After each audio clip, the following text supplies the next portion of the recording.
This is Audible. Penguin Random House Audio presents The Power of Habit: Why We Do What We Do in Life and Business. This is the author, Charles Duhigg. To Oliver, John, Harry, John and Doris, and everlastingly to Liz. Prologue: The Habit Cure. She was the scientist's favorite participant. Lisa Allen, according to her file, was 34 years old, had started smoking and drinking when she was 16, and had struggled with obesity for most of her life. At one point, in her mid-20s, collection agencies were hounding her to recover $10,000 in debts. An old resume listed her longest job as lasting less than a year. The woman in front of the researchers today, however, was lean and vibrant with the toned legs of a runner. She looked a decade younger than the photos in her chart, and like she could out-exercise anyone in the room.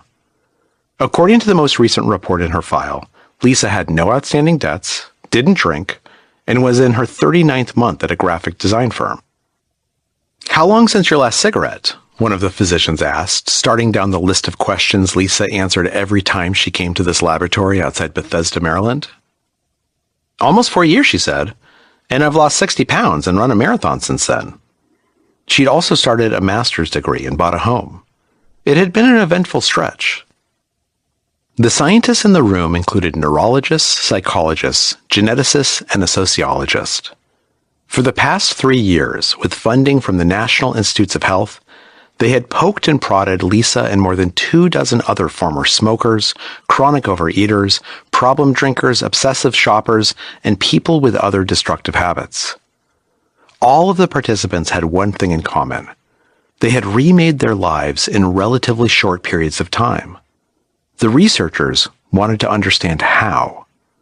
So they measured subjects' vital signs, installed video cameras inside their homes to watch their daily routines, sequenced portions of their DNA, and with technologies that allowed them to peer inside people's skulls in real time, watched as blood and electrical impulses flowed through their brains while they were exposed to temptations such as cigarette smoke and lavish meals.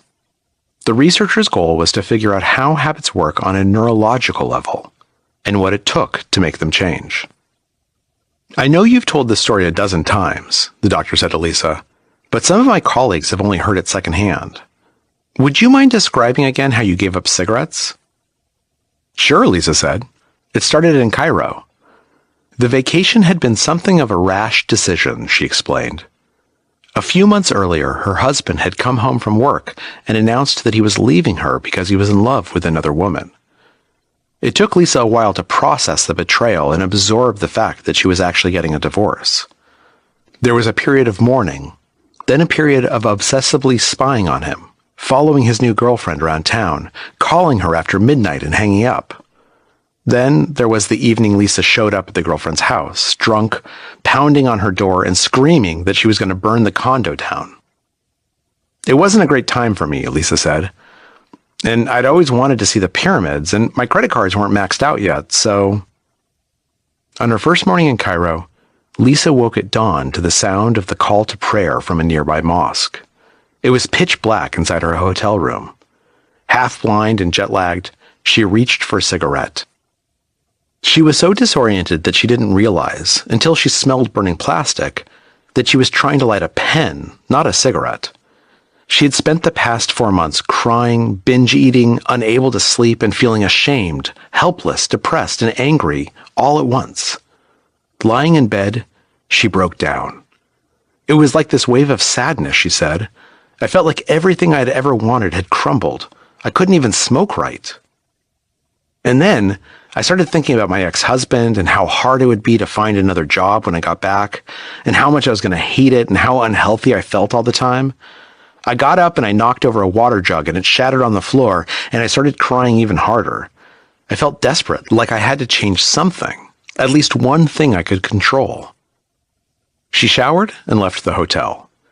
As she rode through Cairo's rutted streets in a taxi and then onto the dirt roads leading to the Sphinx, the pyramids of Giza, and the vast, endless desert around them, her self-pity for a brief moment gave way.